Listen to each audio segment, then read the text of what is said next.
Partly as an answer to the limitations of the dependency theory, the world system approach was developed by Immanuel Wallerstein in 1974.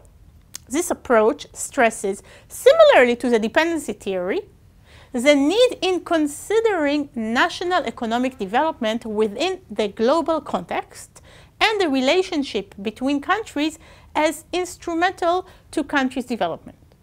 However, unlike the dependency theory, and as an attempt to accommodate the East Asian experience of the 1960s and 70s, the world system approach suggests dividing the world into three groups: the core, the semi-periphery, and the periphery.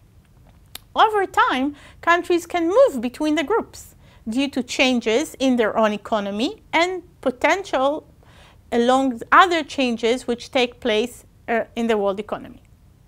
The main difference between the groups lies not in their history, but in their mode of production today.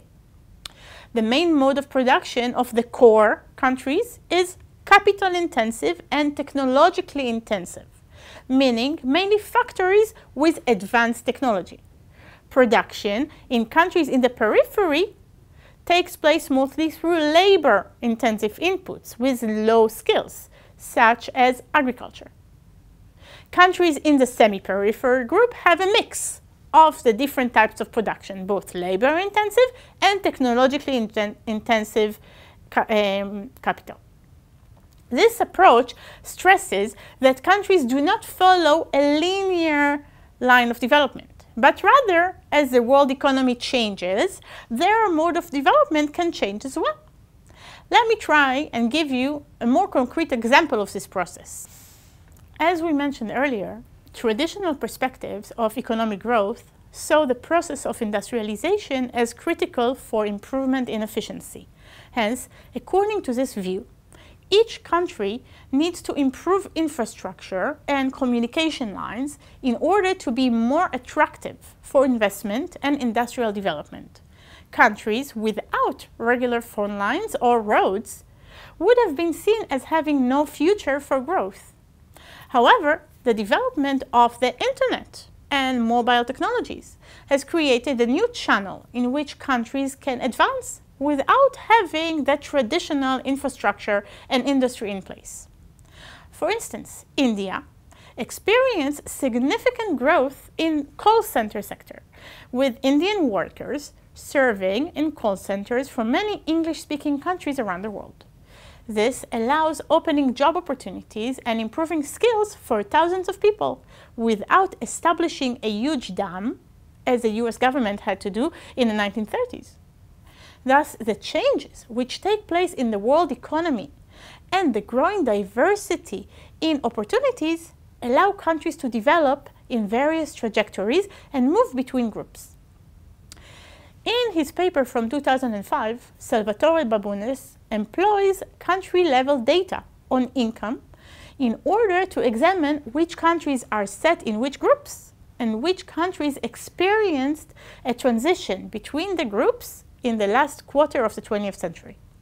You can see here the world according to the various groups, as presented in his paper. Interestingly, Babunes finds that most of the transitions which took place in this period were upward, mostly of countries transitioning from being in the periphery to the semi-periphery. Examples include Botswana in 1980 and Costa Rica in 1993. That being said, some countries also experienced a downward trend. For instance, Gabon from the core to the semi-periphery in 1986, or Swaziland from the semi-periphery to the periphery in 1989. Interestingly, Babunes notes how difficult it is for countries to achieve an upward trend from the semi-periphery to the core, and argues that during this period he researched, it only happened to Malta and South Korea. As Malta's experience can be largely understood by its unique closeness to the European Union, South Korea is left to show the direction for developing countries around the world. The South Korean case has specific characteristics in itself. especially as it stands as a democracy, which Western countries are happy to support vis-à-vis its neighbor from the north. Babun's important conclusion is that as most of the world's population lives in the periphery, it would be more realistic to invest in assisting these countries to strengthen their economy and move to the semi-periphery group, instead of aiming to push them upward to the core, a task which seems largely unachievable. This seems like a logical conclusion. I would still like to raise one question. It is my understanding that the world economic system, as shown by Babunus, Wasserstein, and to some degree the dependency theorists as well, operates as long as the core countries depend on their links with the peripheral countries, whether these connections are extractive or not. Developed countries and those basing on advanced technology can only continue to do so if they could buy cheap raw material and labor in the peripheral countries.